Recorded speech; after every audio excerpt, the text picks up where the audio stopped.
దేవునికి స్తోత్రం. హల్లెలూయా.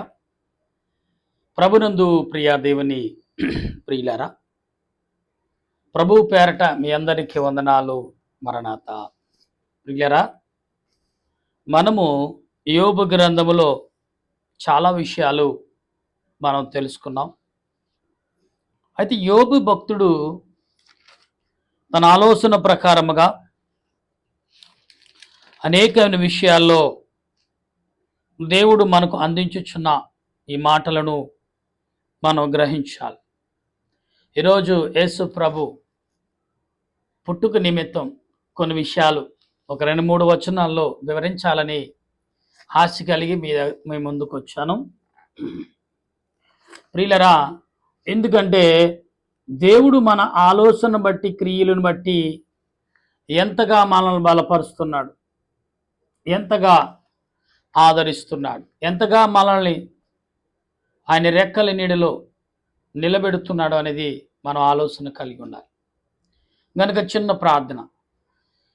సర్వ సృష్టిని నీతిని పరిపాలించుచున్న సృష్టికర్తవైన మా ప్రభువా, నిత్యము ఇప్పుడు ఎల్లప్పుడూ పరిశుద్ధుడు పరిశుద్ధుడని కొనియాడబడుతూ, కీర్తించబడుతూ, ఆరాధించబడుచున్నావో మా ప్రభువా, నీకు వందనాలు, స్తుతులు, స్తోత్రాలు చెల్లిస్తూ ఈ ఉదయ కాలంలో ప్రభువా మరొకసారి నీ వాక్యమును బట్టి, నీ మాటలను బట్టి నీ ఎదుట నిలుచున్న నన్ను నా తలంపులు మరుగు చేయండి, నీ ఆత్మతో నింపుమని అడుగుచు ప్రార్థిస్తున్నాను.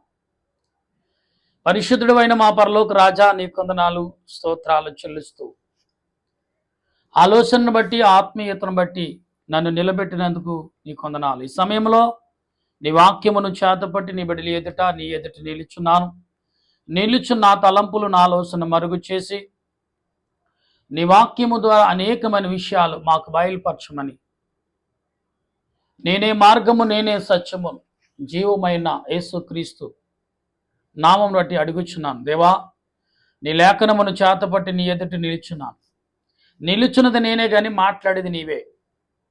నాలోకి మీరు రండి, నీ బిడ్డలతో మాట్లాడండి. ఎందుకంటే ప్రభా, నేను మాట్లాడితే ఎవరికి అర్థం కాదు, నా జ్ఞానము మానవ జ్ఞానం సరిపోదు. గనుక నాయన, నన్ను నీ దాసుడి నన్ను నీ సిలువ చాటును మరుగుపరచండి. నాయన, నా కంఠస్వరాన్ని బోరుగా వాడుకోండి.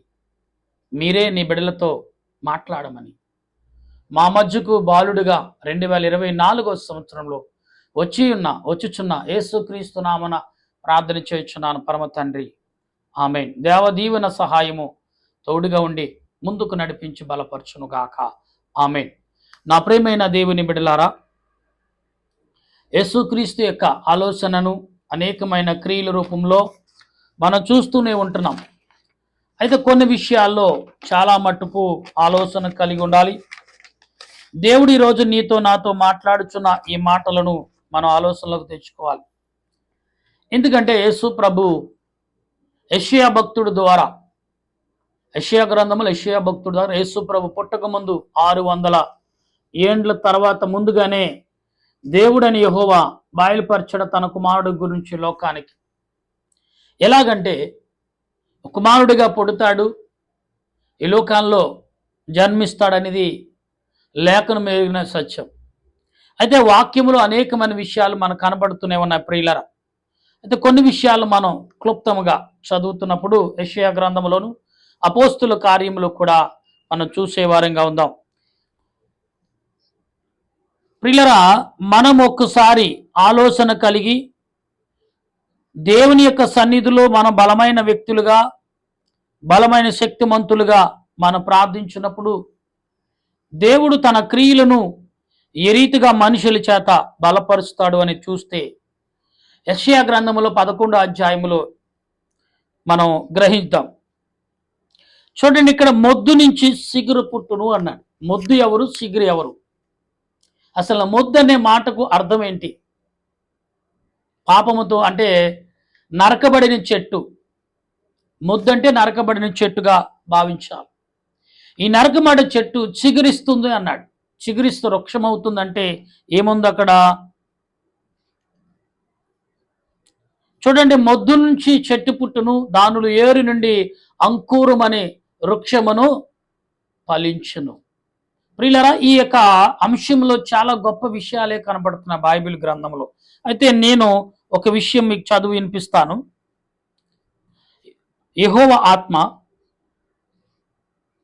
చూడండి, యెహోవా ఆత్మ జ్ఞానము వివేకములకు ఆధారము అయిన ఆత్మ. అంటే దేవుని యెహోవా ఆత్మ జ్ఞానము వివేకములకు మనకు జ్ఞానం ఇచ్చింది.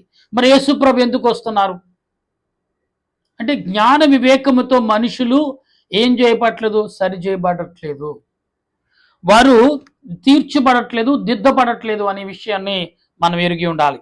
అయితే ఆలోచనకు బలముకు ఆధారమగు ఆత్మ ఇక్కడ దొరుకుతుంది మనకి. ఆలోచన మనం కలిగి ఉన్నామంటే అంతంత మాత్రమే, కానీ దానికి బలము ఆయనే. ఎవరు? దేవుడని యెహోవా.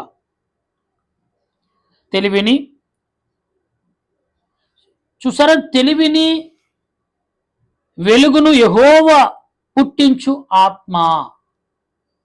ఈ 2 వచనాల్లో చాలా ఆశ్చర్యమైన క్రియలు కనపడతాయి. బలమును వెలుగును సృష్టించే బలపరిచే ఆత్మ అంటే, ఆత్మ స్వయముగా పరలోకం నుండి చూస్తే మనము పొందలేని స్థితిలో ఉన్నాం. అది కాబట్టి యేసుక్రీస్తు ప్రభు లోకములో మనుష్యుడిగా మానవ జన్మముగా వచ్చి ఏం చేస్తున్నాడైనా, నీకు నాకు ఆత్మ ఆ వెలుగుని ఎలా పొందాలో చూపించుచున్నాడు. అందుకే ఈ క్రిస్మస్ వేడుకలు మనం జరుపుకుంటున్నాం. ఇక మీద నిలిచును యెహోవా భయము. చూడండి, యెహోవా భయము ఇంపైన వాసనగా ఉండెను. అంటే యెహోవా ఒక ప్రతినిధి భూమి మీదకి వచ్చినప్పుడు, యెహోవా ఒక ప్రతినిధిగా ఈ లోకానికి తన శక్తిని పంపించినాడు. అది సువాసనగా, ఇంపైన సువాసన అంటున్నాడు. అంటే ఈనాడు ఇంపైన సువాసన భూమి మీద యేసుప్రభు రాకముందు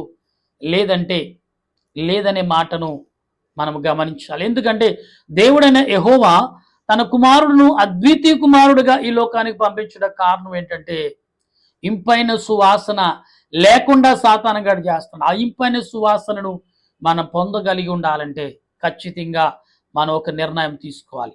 అది ఏమంటే,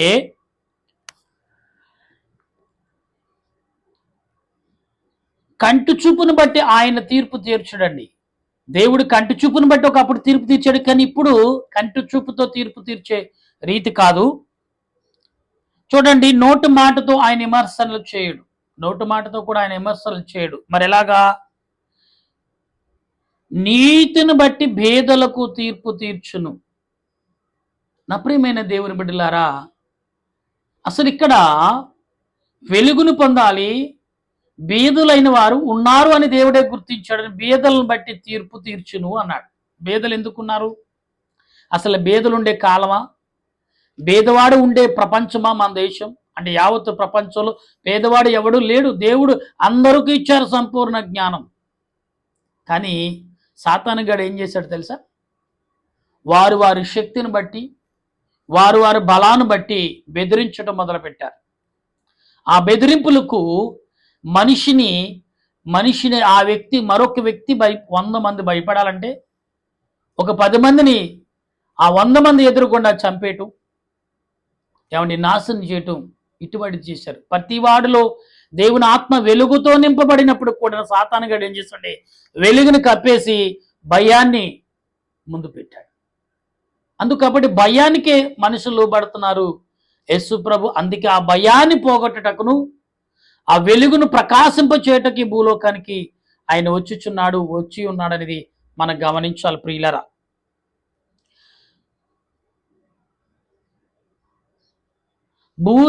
భూలోకములో చూడండి, భూషాములకు యథార్థముగా చేయాలంటే ధనవంతులైన వారు, భూలోకంలో ధనవంతులైన వారు ఉన్నారు కదా. ఇక్కడ ఈ మాట మనం అండర్లైన్ చేసుకోవాలి ప్రియులరా. ఈ 2వ వచనంలో మాట్లాడుచున్న ఈ మాటలు ఎంత శ్రేష్టముగా ఆయన మాట్లాడుచున్నాడు. 3, 4 అంటే ఈ 3వ వచనంలో ప్రియులరా, 2వ వచనంలో ఎందుకు ఆయన అలాగ మాట్లాడుచున్నాడంటే, చూడండి, తన వాగ్దానిక దండము చేత లోకమును కొట్టెను. ఎందుకు కొట్టవలసి వచ్చింది? లోకం ఏం చేసింది? తప్పు చేస్తుంది.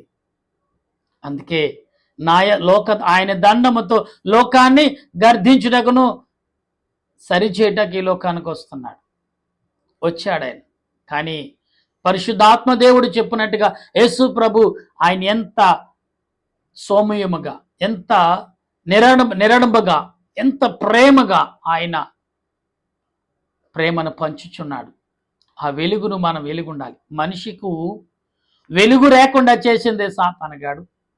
ఆ వెలుగును మరలా ప్రవేశపెట్టటకు ఆనాడు మోసే చూసిన వెలుగు ఈనాడు మన హృదయంలో ఉన్నదని మనం గ్రహించట్లేదు. కాబట్టి మనం వెలుగు కంటే చీకటిని చూసి భయపడుతున్నాం. కాబట్టి చీకటిని పారదోలాలంటే నీ శక్తి ఉన్నప్పుడు కూడా నువ్వు గ్రహించకపోతున్నావు. కాబట్టి దేవుడు తన అద్విత కుమారుడు యేసుక్రీస్తును ఈ లోకానికి పంపించాడు.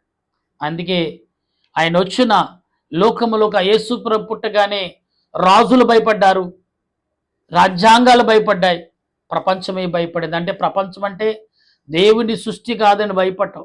దేవుని సృష్టిలో మొదటగా సంతోషపడిన దేవుని సృష్టి. దేవుని కుమారుడు ఈ భూమి మీద అంటే నడుస్తున్నాడంటే మొదటగా సంతోషపడింది భూమి, ప్రకృతి, యావత్తు సృష్టి. తర్వాత గ్రహించి కళ్ళు తెరిచి ఎప్పుడుకో చాలా రోజులకి, చాలా సంవత్సరాల తర్వాత మనిషి గ్రహించాడు. కానీ మొదట గ్రహింపగలిగింది, మొదట ఆస్వాదించింది, ఆహ్వానించింది కూడా సృష్టి, దేవుని కుమారుని సృష్టి. ఆయన ఈ లోకములో పుట్టి మొదలుకుని తిరిగి వెళ్ళే వరకు కూడా చాలా అమితముగా, చాలా గొప్పగా గౌరవించుని, చాలా గొప్పగా నడుచుని. భూమి ఎప్పుడూ కూడా వ్యతిరేకం తిరగలేదు దేవునికి, దేవుని కుమారుడికి. భూమిలో ఉన్న జీవరాశులు, భూమి మీద ఉన్న ప్రతి వస్తువు కూడా ఆనాడు దేవదేవునికి ఎలాగైతే అణిగిమణిగున్నాయో ఈనాడు ఆయన కుమారుడికి కూడా అదే రీతిగా ఉన్నాయి. ప్రియులారా, మనం ఆలోచన కలిగి ఉండాలి. ఒకసారి చూడండి, తన పెదవుల ఊపిరిని చేత దుష్టులని చంపెను. నీలో ఆత్మ వెలుగును ప్రకాశింపచేయాలంటే దుష్టుడని వాడిని ఆయనే. నీవు చంపే శక్తి నీకుంది, కానీ దాన్ని గ్రహించలేకపోతున్నావు. ఇంత వెలుగులో నేను వాక్యం చెప్పిన, ప్రసంగం చేసిన, వెలుగు నాలో ఉంది, నా ఎదుట ఉంది, నాతో ఉందని నేను గ్రహించకపోతే వెలుగున్న వ్యర్థమని ఆ వెలుగును క్రియేట్ చేయటకైనా ఒక వణుకుని భూమి మీద సృష్టించాడు. ఆ వణుకుని సృష్టించినప్పుడు దేవుని కుమారుడు భూమి మీద పుడుతున్నాడు అనుకుంటే మొదట భూమి చాలా భయపడింది, దేవుడు ఏ రకమైన క్రియని చేస్తాడు. కానీ యేసుప్రభు పుట్టిన తర్వాత ఏమంటే భూలోకంలో మహాశబ్దము సృష్టించబడింది. ఆ శబ్దానికి భూమి యావత్తు కూడా కేరింతలు కొట్టిని, ధ్వనులు చేసిని, ఆనందముతో దేవునికి ఆహ్వానం పలికిని. అందుకే మరియా దుఃఖములో ఉన్నా కానీ ఆ సృష్టి అంత స్థుతులు చూసి ఆనందంతో ఆమె ఉప్పొంగిందనేది చరిత్ర చెప్తుంది. నా ప్రియమైన దేవుని బిడ్డలారా, మనం ఒకసారి ఆలోచన కలిగి దేవుని వాక్యం వినాలి.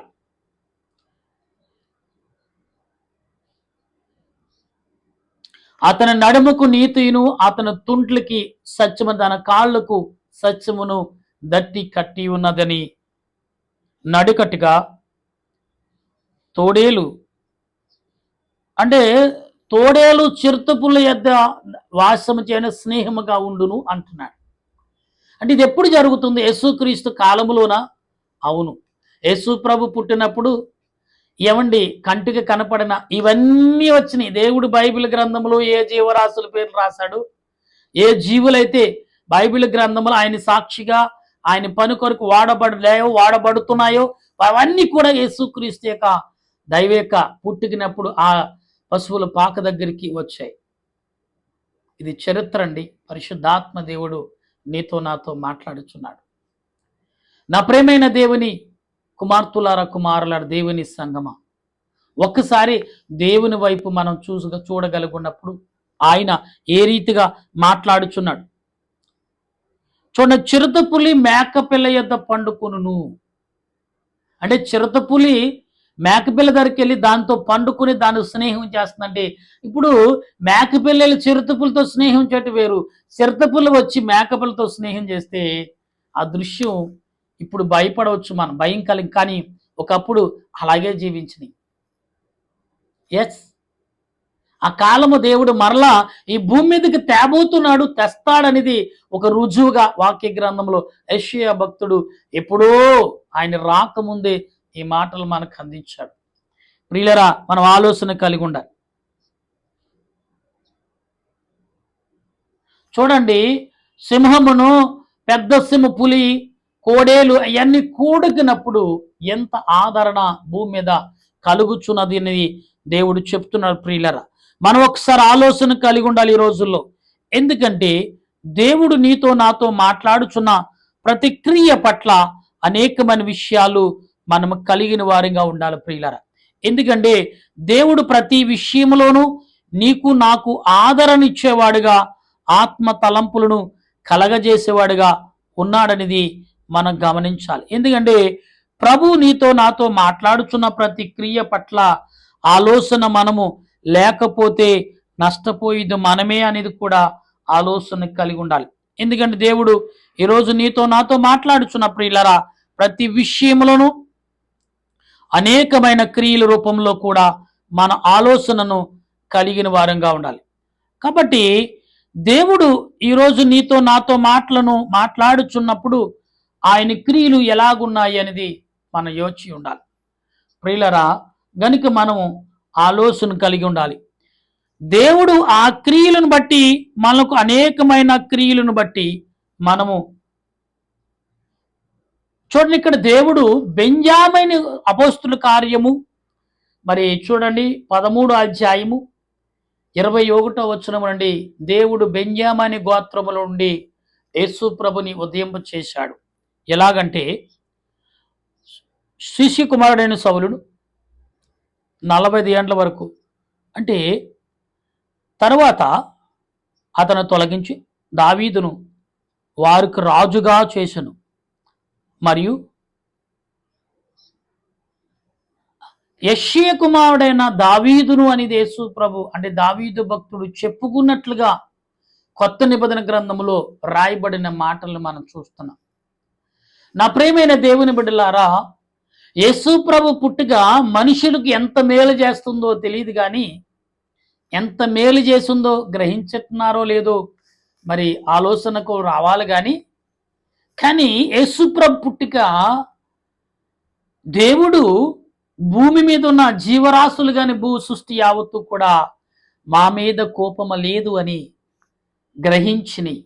అందుకే చాలా శక్తితో, ఆర్భాటముతో, పారాటముతో కేరింతలు కొడుతూ దేవాతి దేవుని యేసుక్రీస్తు ప్రభుని స్తుతించిన బాలుడిగా.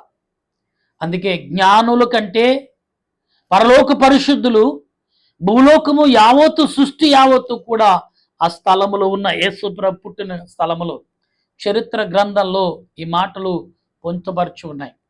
నా ప్రియమైన దేవుని బిడ్డలారా, అపోస్తుడు పౌలు అన్నాడు, దావీదు వంశములు అంటే బెంజమేను గోత్రముల నుంచి వచ్చిన దావీదు అంటే యెషయా భక్తుడు, అనగా దావీదు యొక్క తండ్రి. ఇక్కడ ఏమంటున్నాడు? దావీదును కనుగొంటుని అతడు నా ఇష్టాసారైన మనుషుడు. దేవుడు తన ఇష్టాసారైన మనిషిగా ప్రవేశపెడుతున్నాడంటే ఈరోజు నిన్ను, నీ కుమార్తెల్ని, నీ కుమారుల్ని, మన పిల్లలను దేవునికి ఇష్టలుగా మనం చేస్తున్నామా లేదా అనేది ఒక్కసారి మనం ఆలోచించాలి. నా ప్రియమైన దేవుని బిడ్డలారా, దేవుడు నేను ఇష్టడుగా ఆయనే నువ్వు అప్పగితే చాలు, ఆయనే తీర్చుకుంటాడు, ఆయనే దిద్దుకుంటాడు, ఆయనే సరి చేసుకుంటాడు, ఆయనే నిలబెట్టుకుని ప్రకటించుకుంటాడు.